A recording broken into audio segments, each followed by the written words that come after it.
अफ़सोसनाक ख़बर ॾींदा हलूं नाज़रीन। शहीद दोदो सूमरो ऑर्गेनाइज़ेशन ऐं दादू शहर जे समाजी अॻुवाणनि पारां मासूम निंगरी सहरिश धी जावेद सूमरो सां ॾाढाई कंदड़ राशिद पंवर संदसि सहूलतकार भेण राशिदा पंवर ख़िलाफ़ हथनि में प्ले कार्ड खणी दादू प्रेस क्लब आॾो एहतजाजी मुज़ाहिरो करे धरणो हणी शहर जे मुख्य कचहरी रोड खे अच वञ लाइ मुकमिल बंदि करे ए सेक्शन पुलिस ख़िलाफ़ सख़्त नारेबाज़ी कई।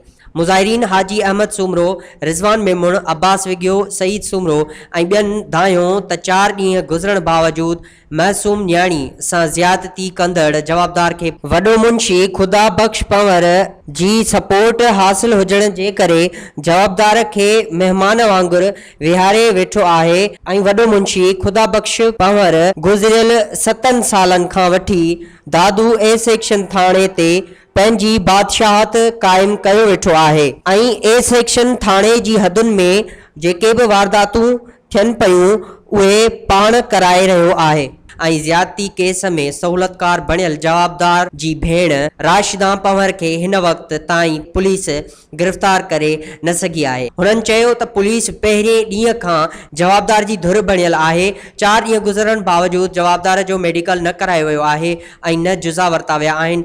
हुननि चयो त मासूम न्याणीअ जे करायल मेडिकल रिपोर्ट हिन वक़्त ताईं ज़ाहिर न कई वई आहे। हुननि चयो त पाकिस्तान में हर रोज़ मासूम न्याणियुनि सां ज़्यादतियुनि जा वाक़िया साम्हूं अची रहिया आहिनि। क़ौमी असेंबलीअ मां ज़्यादतियुनि जो बिल पास थियण बावजूद उन ते अमल न पियो करायो वञे, जंहिं सबबि पाकिस्तान अंदरि मासूम न्याणियुनि जी इज़त दाव ते लॻल आहे।